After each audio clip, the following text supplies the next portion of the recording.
Hey everybody, today I want to talk to you about doTERRA's lemon essential oil, okay, and all the benefits of lemon essential oil. So the very easiest way to use this awesome essential oil is just to put it in your drinking water.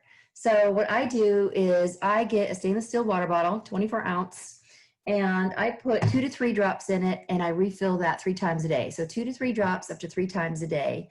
And what lemon essential oil does is it's a detoxifier, it's a cleanser and a purifier for your body. So it does detoxify the hard to remove petrochemicals from your lymphatic system. And that's important because the lymphatic system is the trash can of your body. It takes toxins out of your blood.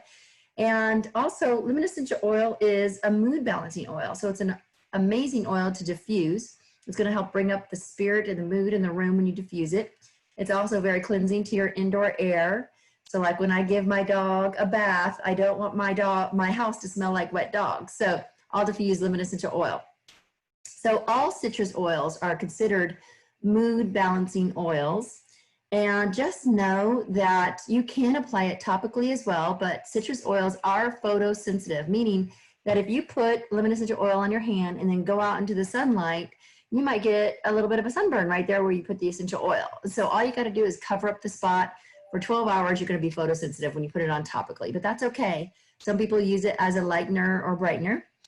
It's also cleansing, so it's a great one to make a DIY spray cleaner out of. You know, you just get the essential oil spray bottles, put 30 to 50 drops in the spray bottle with some distilled water and a little bit vinegar, and you have a very easy, cheap, non-toxic DIY spray cleaner. But my favorite way to use it, of course, is in my water when I'm doing a detox or just for everyday health. So hope that gives you some ideas and some tips on how to use your lemon essential oil. And of course, reach out to me with any comments or questions that you might have. Thanks.